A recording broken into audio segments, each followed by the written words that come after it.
Your fingers ratio is the most biologically revealing measurement you've never paid attention to. What makes it remarkable is that it's determined before birth, locked in during your second trimester, when prenatal hormones shape not just your fingers, but your brain structure, muscle composition, and lifelong behavioral tendencies. This isn't about palm reading or personality quizzes. It's a permanent fossil record of your earliest hormonal environment, measurable to the millimeter. Ring finger longer than index.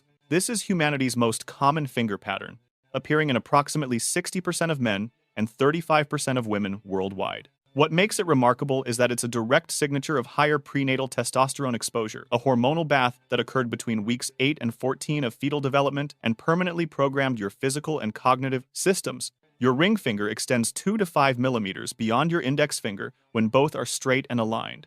This creates a 2D, 4D ratio below 1, typically between 0.9 and 0.97. The biological cause is elevated testosterone during the critical window when your finger bones were forming.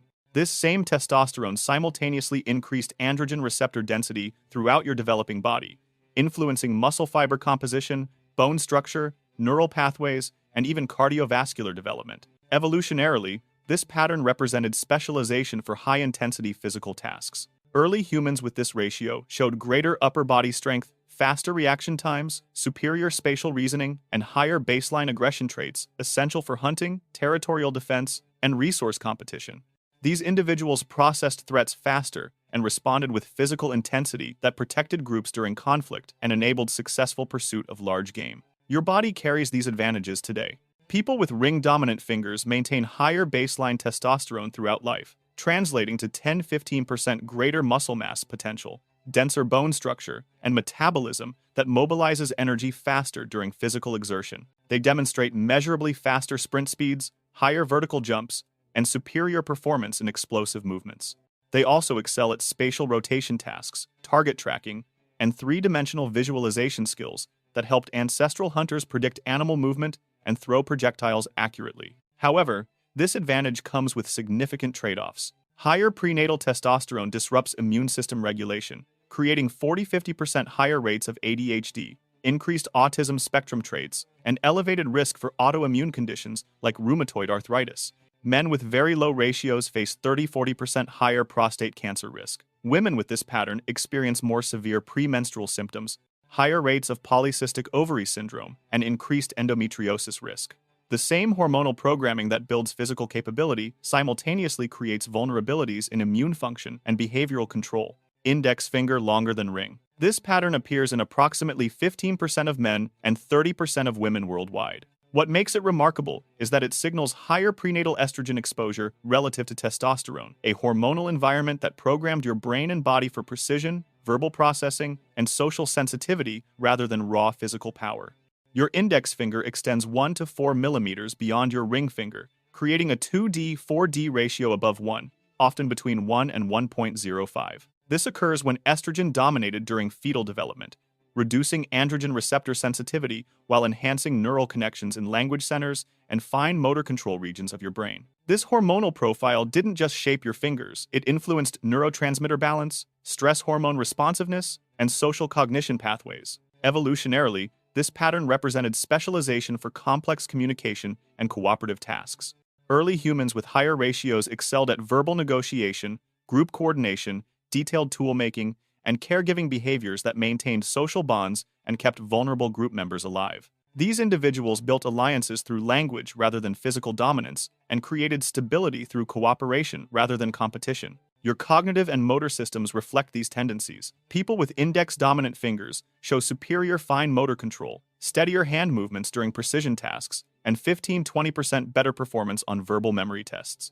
They demonstrate enhanced reading comprehension, faster vocabulary acquisition, and stronger ability to detect subtle emotional cues in facial expressions and voice tone. Their nervous systems are calibrated for detail and accuracy rather than speed and force. However, the trade-offs are substantial. Lower bone mineral density increases fracture risk, particularly after age 50. Reduced cardiovascular endurance capacity limits sustained physical output. Most significantly, higher baseline anxiety and depression rates appear consistently. The same neural sensitivity that enables social awareness also amplifies stress hormone responsiveness. These individuals face elevated risk for osteoporosis, certain eating disorders, and autoimmune thyroid conditions. The verbal and social advantages come at the expense of physical resilience and emotional stability under sustained pressure. Ring and index equal length. This pattern appears in approximately 30% of people worldwide, clustering around a 2D/4D ratio between 0.97 and 1.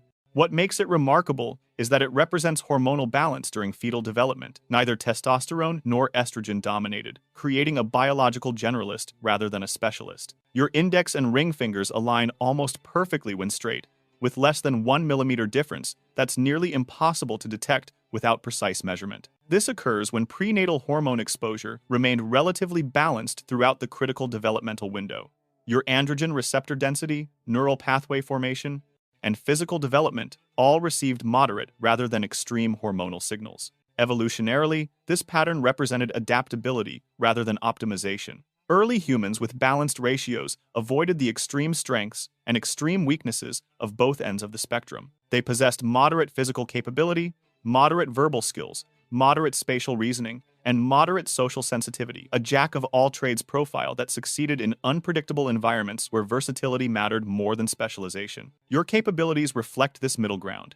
You show moderate muscle-building potential, moderate fine motor control, moderate spatial and verbal skills. You're neither exceptionally aggressive nor exceptionally cautious, neither extremely physically dominant nor extremely socially attuned.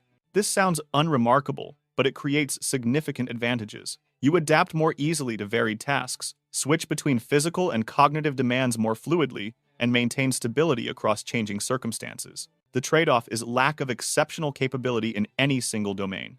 You won't dominate purely physical competitions against low-ratio individuals, and you won't outperform high-ratio individuals in purely verbal or precision tasks. However, you also avoid their extreme vulnerabilities, moderate immune function rather than autoimmune susceptibility, moderate bone density rather than osteoporosis risk, moderate emotional responsiveness rather than anxiety disorders. You're the evolutionary hedge bet, good enough at everything to survive most challenges without excelling at any single one.